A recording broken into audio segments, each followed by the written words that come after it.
Assalamualaikum ta'ala alaikum warahmatullahi wabarakatuh. Alhamdulillah, alhamdulillahi rabbil alamin. Wassalatu wassalamu ala ashrafil anbiya'i wal mursalin, Sayyidina wa nabiyina maulana Muhammadin bil qasimil amin, wa ala alihi wa sahbihi ajma'in. Subhanaka la ilma lana illa ma 'allamtana innaka antal alimul hakim.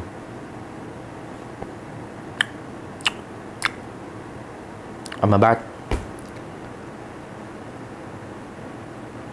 Qala al-mu'allif rahimahullahu ta'ala wa nafa'ana bihi wa bi'ulumihi fi daraini amin. Faslun fi alamatil bulughi, fasal dalam pembahasan mengenai tanda-tanda balighnya seseorang. Kenapa pembahasan mengenai baligh ini penting? Karena ini nanti ada kaitannya dengan taklif atau yang biasa kita sebut dengan mukallaf. Mukallaf, pernah mendengar istilah tentang mukallaf? Sebuah kondisi atau taklif ya, di mana seseorang itu kemudian dibebani berbagai macam syariat-syariat yang ada. Dibebani sholat, dibebani puasa, dibebani zakat, dibebani semua ibadah-ibadah yang ada. Karena orang yang tidak mukallaf tidak dibebani itu semua. Contohnya seperti orang gila. Apakah orang gila dibebani untuk sholat? Jawabannya tidak. Apakah anak kecil yang baru keluar langsung dibebani kewajiban untuk berzakat? Jawabannya tidak. Makanya untuk bisa dibebani berbagai macam bentuk-bentuk syariat, maka dia harus menjadi seorang yang mukallaf. Kapan seseorang itu disebut sebagai mukallaf? Nah, yang pertama, dia gimana bahasanya? Aqil, ya. Dia itu berakal. Berakal dalam artian dia tidak gila. Dia bisa membedakan mana yang baik, mana yang buruk. Dalam kasus yang P, ada orang ngechat saya, P, tuh, terus tiba-tiba dia telepon, P, terus tiba-tiba dia telepon, pukul 2 malam.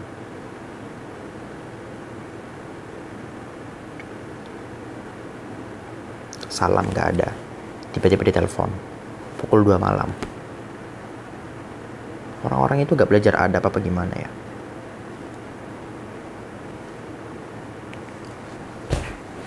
Belajar adab.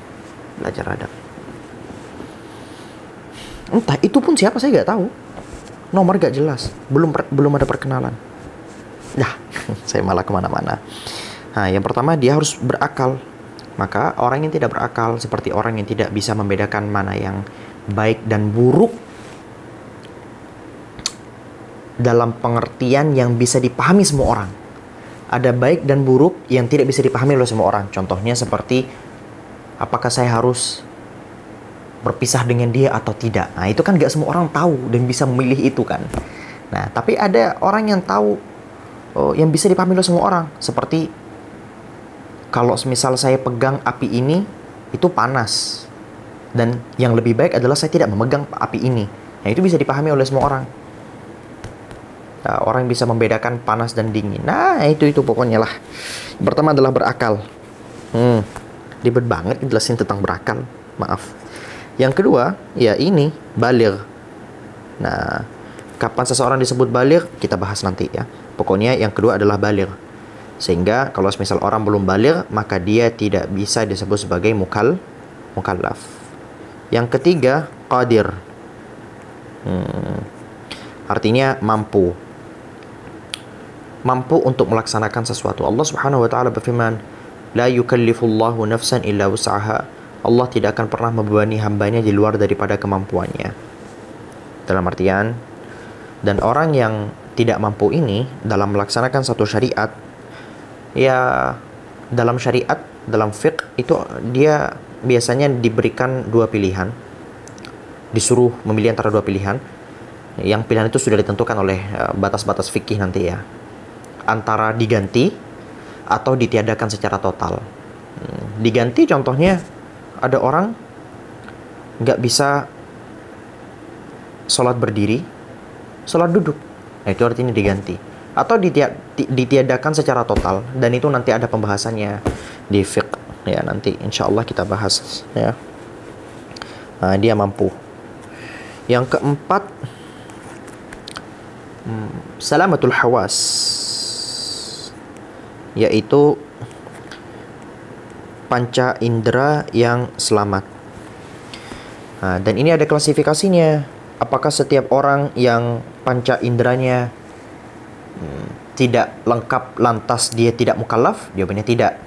Karena yang dianggap tidak mukallaf adalah dia yang sedari kecil terlahir dalam keadaan tuli dan dalam keadaan buta.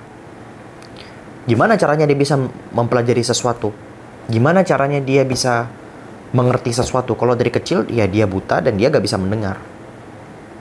Sehingga seseorang itu untuk bisa menjadi mukallaf, setidaknya dia bisa melihat, sehingga dia bisa mempelajari lewat tulisan, lewat isyarat dan sebagainya. Atau setidaknya dia bisa mendengar, sehingga dia bisa mendengar perkataan orang lain, bisa mengerti pernyataan dari orang lain. Kalau dari kecil dia dilahirkan dalam keadaan tidak melihat dan tidak mendengar, maka dia tidak disebut sebagai mukallaf. Ini sebenarnya yang bisa kita jadikan satu dengan qadir ya, dengan ini 3 dan 4 ini. Kemudian yang kelima, bulughud da'wah. Bulughud da'wah, yaitu sampainya dakwah kepadanya.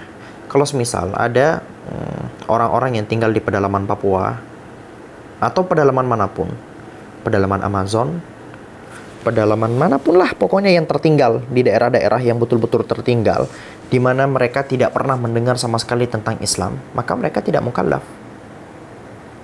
Mereka tidak mukallaf. Cuman apakah sekarang ada? Nggak tahu. Wallahu a'lam. Di zaman internet ini, di zaman dimana semua informasi tersampaikan begitu cepat. Tapi mungkin ada, mungkin, maybe. Wallahu a'lam. Nah, sekarang kita sudah mengerti tentang berakal. Kita sudah mengerti tentang qadir, tentang orang-orang yang mampu. Kita juga mengerti tentang salamatul hawas, yaitu orang yang terlahir dalam keadaan bisa mendengar atau bisa melihat. Bulughud da'wah, yaitu sampainya dakwah kepadanya, sampainya berita Islam kepada mereka. Nah, ini yang belum kita tahu, baligh. Siapa orang yang baligh? Nah, di sini musannif sang muallif membahas tentang tanda-tanda baligh. Alamatul bulughi thalathun. Adapun tanda-tanda orang baligh itu ada 3. Apa saja tandanya? Iya nak, apa aja tandanya? Yang pertama, tamamu 15 sanatan fi dzakari wal untha. Pertama, sempurnanya usia 15 tahun bagi laki-laki dan perempuan. Bagi laki-laki dan perempuan. Sehingga siapapun yang telah sampai di usia 15 tahun, maka dia secara otomatis baligh. Otomatis baligh. Fahimtum ila huna? Naam, arju dzalik. Tapi bisa saja sebelum 15 tahun mereka menjadi mukallaf, mereka menjadi baligh. Kapan? Wal ihtilamu fi dzakari wal untha li 9 sinina, yaitu saat usianya telah mencapai 9 tahun secara sempurna menurut hitungan hijriyah. Menurut hitungan kalender hijriyah, bukan kalender Masehi ya, kalender hijriyah. Nah, 9 tahun.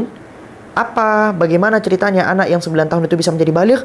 Al-ihtilam. Al-ihtilam, yaitu mimpi basah.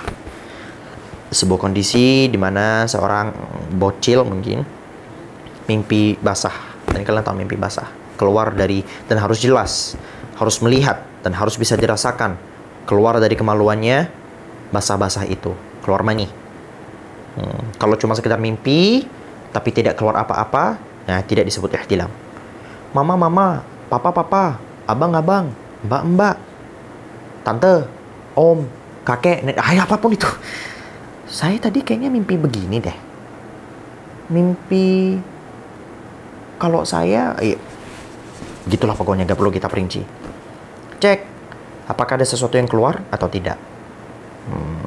Fi dzakari wal untha, bagi laki-laki dan perempuan. Mimpi tadi itu bisa menimpa laki-laki dan juga bisa menimpa perempuan. Atau, ini Satu kasus di mana kasus ini hanya untuk perempuan saja. Wal haidu fil untha li tis'i sinina. Atau haid bagi perempuan. Bagi perempuan yang telah berusia 9 tahun. Yang telah berusia 9 tahun. Dan hitungannya adalah hitungan Hijriyah, bukan hitungan Masehi. Bagi seorang perempuan.